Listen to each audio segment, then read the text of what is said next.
VK Sharma हमारे साथ मौजूद है। शर्मा साहब नमस्कार।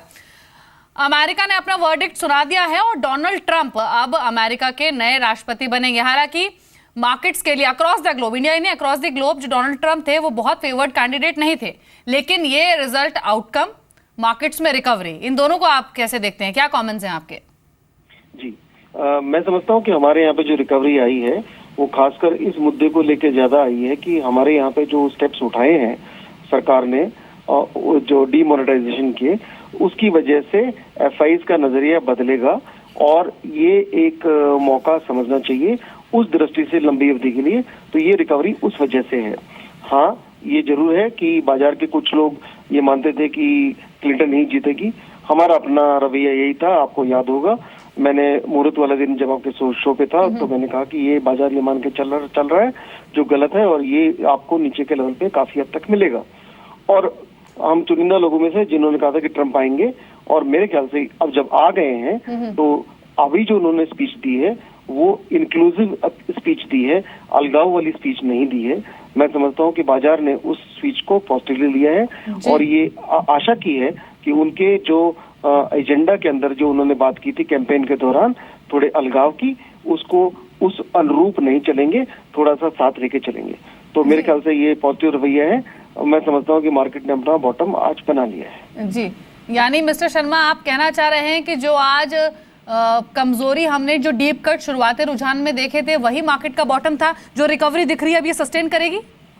ऐसा ही लगता है। मैं नहीं समझता कि हमारे यहाँ पे जो 8,000 का जो लेवल जो आज सपोर्ट जहाँ पे आया है वो दोबारा टूटेगा। और ये भी ध्यान रखा जाना चाहिए कि ब्रेक्सिट का जो लो था वो यहाँ से नीचे था, और अब हमने दूसरे इवेंट को भी एक हायर टॉप बनाया है, जो अच्छी बात है। जी मिस्टर शर्मा, लेकिन अब जो दिसंबर तक का मूव होगा मार्केट का, क्या उसमें अब होप्स करनी चाहिए? क्योंकि देखिए बहुत ज्यादा अनिश्चित माहौल हुआ था यूएस इलेक्शंस की वजह से, एफआईज फ्लोज भी इससे थोड़े से हैमर हुए थे। अब क्योंकि क्लैरिटी आ चुकी है, डोनाल्ड ट्रंप अब विन कर चुके हैं, तो क्या ये मानकर चल सकते हैं कि अब 8400 से 9000 की जर्नी जो है मार्केट्स की वो क्लियर हो सकती है? वो क्लियर हो सकती है, लेकिन ये एक इवेंट है जो आगे से हटा है। अब यहाँ पे जैसे एक इवेंट हटता है दूसरा इवेंट आ जाएगा।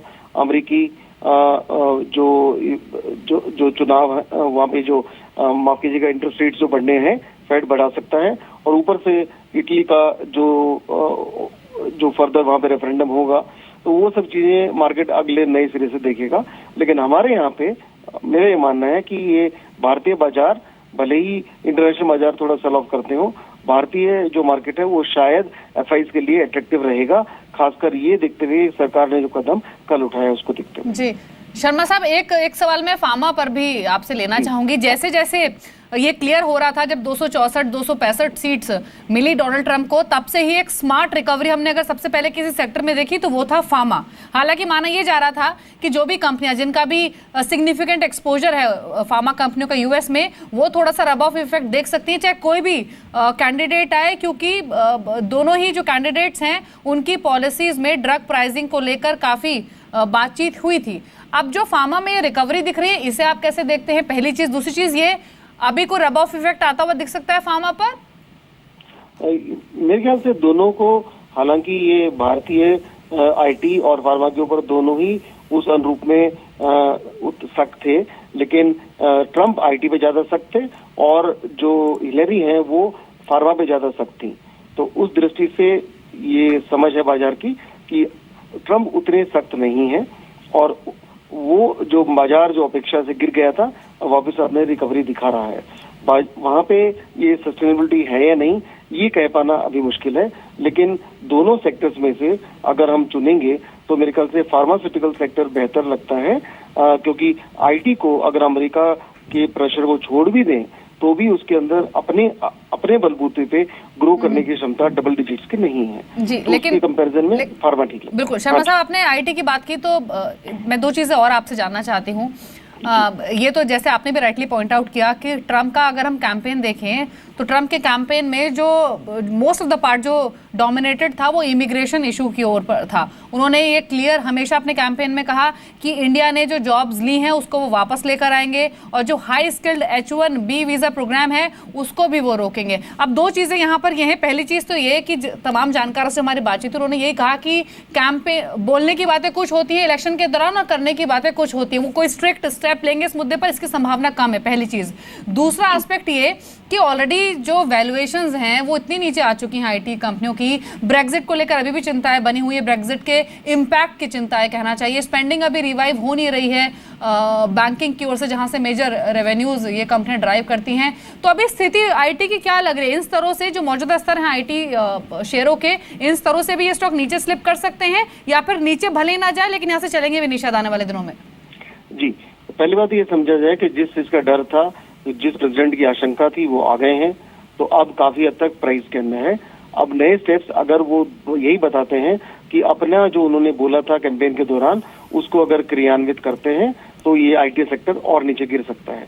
ऐसे वक्त में एक आम निवेशक को मैं याद दिलाना चाहूंगा कि आप म्यूचुअल फंड नहीं है, आप जहां चाहे जिस सेक्टर में घुस सकते हैं, निकल सकते हैं, आपके लिए कोई कंपल्शन नहीं है कि आप आईटी में ही इन्वेस्टेड रहें। जब एक ऐसी बैंकिंग सेक्टर एक ऐसा है जहां पे हम देखेंगे कि जैसे जैसे ये धन वापस आता है तो वहां पे उनके सेविंग्स और कासा अकाउंट बढ़ेंगे और कॉस्ट उनकी कम आएगी, और उस दृष्टि से ये जो बैंकिंग क्षेत्र है जो इकोनॉमी से करीब 1.5 गुना तो ग्रो करता ही है ज्यादा, और private sector well manage private sector banks काफी अच्छी करीब 3 गुना इकोनॉमी का ग्रो कर सकते हैं। तो मैं ये चाहूंगा कि निवेशक वहां से पलायन करके बैंकिंग क्षेत्र के प्राइवेट सेक्टर के वो बैंक चुने जहां पे ग्रोथ रेट, जहां पे इंटरेस्ट जो लोन बुक में ग्रोथ करीब 20% से ऊपर हो और एनपीएस जहां पे 1% से नीचे हो, तो आप पाएंगे कि आपको भरपूर फायदा आईटी से ज्यादा यहाँ पे देखने को मिल सकता है। चलिए, शुक्रिया शर्मा साहब, आपने बातचीत की जी बिजनेस से और मार्केट्स पर अपने थॉट्स शेयर किए। अब संदीप के पास चलते हैं। संदीप, आपने भी सुना होगा शर्मा साहब को, वो उनका यही मानना है कि फार्मा में जो रिकवरी दिख रही है टिकेगी, क्योंकि हिलरी का जो स्टांस था फार्मा सेक्टर की और वो ज्यादा टफ था बजाय डोनाल्ड ट्रंप के। वहीं आईटी में जो सिचुएशन है वो थोड़ी सी क्रिटिकल अभी भी रहेगी। जो उन्होंने बोला है अगर वो थोड़ा भी वैसा करते हैं तो जो असर है वो नकारात्मक होगा। आपसे ही जानना चाहेंगे आईटी फार्मा समेत कौन कौन से सेक्टर्स हैं यहाँ पे स्टॉक्स हैं जिन पर असर दिखेगा इस डेवलपमेंट का? देखिए, आईटी और फार्मा ये दो ऐसे सेक्टर्स हैं जिनका यूएस में काफ़ी बड़ा एक्सपोजर है। अगर आप आईटी कंपनियों की बात करें तो इसमें इन्फोसिस करीब 65% के आसपास की आय इनकी यूएस से आती है। इसी तरह से टीसीएस करीब 54%, मिड कैप आईटी स्पेस से परसिस्टेंट करीब 85% के आसपास की आय, माइंट्री 65% और टेक महिंद्रा करीब 48% के आसपास की आय इनकी वहीं से ड्राइव होती है। जैसे आपने दो चीज़ें हाईलाइट करी, एक तो आउटसोर्सिंग, अगर उसको लेके इमिग्रेशन को लेके दिक्कतें आती हैं, H1B वीज़ा अगर इसको लेके अगर जो नियम है वो काफ़ी कड़े किए जाते हैं, तो जाहिर सी बात है आईटी कंपनी की जो दिक्कतें हैं उसमें और भी इजाफा देखने को मिल सकता है। लेकिन दो पॉजिटिव पॉइंट मैं यहाँ पे जरूर रखना चाहूँगा दीपाली की। एक तो ये जो टैक्स रेट कम हो रहे हैं यूएस में, जो इनकी खुद की वहाँ पे फर्म्स है उनके लिए जो टैक्स पेमेंट है उसमें कहीं ना कहीं कमी साफ तौर पे देखने को मिलेगी, तो वो एक बहुत बड़ा पॉजिटिव है जो कि आईटी कंपनीज के लिहाज से होगा।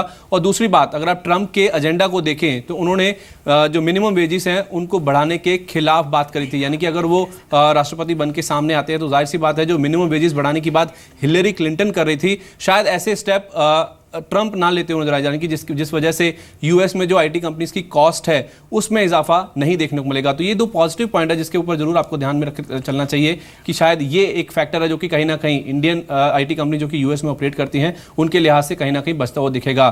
फार्मा की जहां तक बात है, एक तो टैक्स वाला पॉइंट वो तो उनके लिए सेव करेगा ही करेगा, लेकिन उसके साथ साथ जिस तरह से प्राइजेस की बात और जिन्होंने जैसे उन्होंने कहा कि सबको साथ में लेकर चलने की बात उन्होंने करी है, तो उस लिहाज से कुछ ऐसी एसेंशियल चीजों के ऊपर बहुत जल्द वो बहुत ज्यादा टैक्सों में बदलाव या तो फिर बहुत ज्यादा ट्रेड वॉर जैसी सिचुएशन क्रिएट कर देंगे, वैसी भी सिचुएशन यहां पे नजर नहीं आती। तो उस लिहाज से यही एक कारण है कि आप जो एक रिकवरी है वो फार्मा स्पेस में साफ तौर पे देखने को मिल रही है आज के लिए। जी, चलिए, शुक्रिया संदीप आपका। तो संदीप ने ये फार्मा और आईटी सेक्टर के बारे में जो प्रोबेबल इम्पैक्ट हो सकता है उसके बारे में डिटेल्स यहाँ पर शेयर की। और ध्यान रखिए थोड़ा सा इन सभी स्टॉक्स पर आने वाले सेशंस में भी, लेकिन एक अच्छी रिकवरी हमने मार्केट्स में देखी है और प्रोजेक्शंस यही हैं कि जो ये रिकवरी दिखी है ये अभी मार्केट्स में सस्टेन करेगी और जो इफेक्ट आना था डोनाल्ड ट्रंप का वो ऑलरेडी आ चुका है। देवेन चौकसी हमारे साथ मौजूद हैं अब फोन लाइन पर एमडी केआर चौकसी से। मिस्टर चौकसी, गुड आफ्टरनून, शुक्रिया आपका समय देने के लिए। Across the globe Donald Trump favoured candidate नहीं थे, इंडिया ही नहीं, अगर आप अक्रॉस द ग्लोब देखें। और इसी वजह से जब सुबह ये दिख रहा था कि डोनाल्ड ट्रंप लीड कर रहे हैं तो हमने एक डीप गैशेस इक्विटीज में देखे भी थे। लेकिन अब डोनाल्ड ट्रंप क्योंकि विन कर चुके हैं और मार्केट्स ने स्ट्रांगली रिकवरी दिखाई है, इन दोनों ही एस्पेक्ट्स को मिलाकर देखें तो आपके क्या थॉट्स हैं? तो आई थिंक सबसे पहली बात यह है कि जो डोनाल्ड ट्रंप की जो विक्ट्री हुई है उसके अंदर काफी हद तक एक चीज का समावेश है कि I think he is basically wanting to keep the favourable stand with India. Even though his approach, उनके अप्रोच थोड़े शायद काम करने के अलग हो सकते हैं, बट उन्होंने एक कमिटमेंट डेफिनेटली जताया कि they want to make India as a favourable partner. So from that perspective I think ये थोड़ा पॉजिटिव गिना जाना चाहिए। सेकंड चीज, जो करेंसी के ऊपर जो हमको एक थ्रेट लग रही थी वो आई थिंक शायद नहीं लगे, क्योंकि I think the way in which he has started reacting in the first speech after the presidential election that he has won, उन्होंने काफी हद तक अपने कैंपेन की जगह पे आई थिंक ये स्पीच के अंदर काफी हद तक उन्होंने एक सोबरनेस बताई है। So that itself is suggesting that I think world may not be so disappointed with him. I think in the currency situation may not go down as much as one had feared about. तो ये दोनों चीज का ध्यान दे तो market को जब भी शुरुआत में सुबह में अभी ट्रेडिंग चालू हुआ था तभी एक फियर था कि शायद करेंसी फॉल आउट के हिसाब से कोलेटरल डैमेज होने शुरू हो जाएंगे, बट वो नहीं हो रहा है। तो आई थिंक मेरे ख्याल से मार्केट संभल जाएगा, and I think that is where market has I think actually supported this view point and validated this view point. My reading says that I think our markets are resilient, our markets are strong enough, and we are creating an fantastic opportunity for the world market players to come to India for investment. So I think these are some of the strong points on which our markets will probably show better performance going forward as well. जी जी जी, मेरे सहयोगी सुमित भी अब मौजूद है show में। सुमित, काफी अच्छे recovery markets में देखिए, और जिस तरह से मिस्टर चौकसी मेंशन कर रहे हैं, क्योंकि रुपए का जो मूवमेंट है वो बहुत स्टेबल रहा है इस पूरे ही आउटकम्स के बीच में, शायद यही वजह है कि मार्केट्स भी रिकवर कर रहे हैं। स्ट्रॉन्ग रिकवरी रादर जो देखने को मिली है दीपाली, वो आई है बैंकिंग, फार्मा स्पेस से। काफ़ी तक सपोर्ट ऑटो ने भी दिया, टाटा मोटर स्पेशली सपोर्ट दे रहा है, टाटा मोटर डीवीआर भी।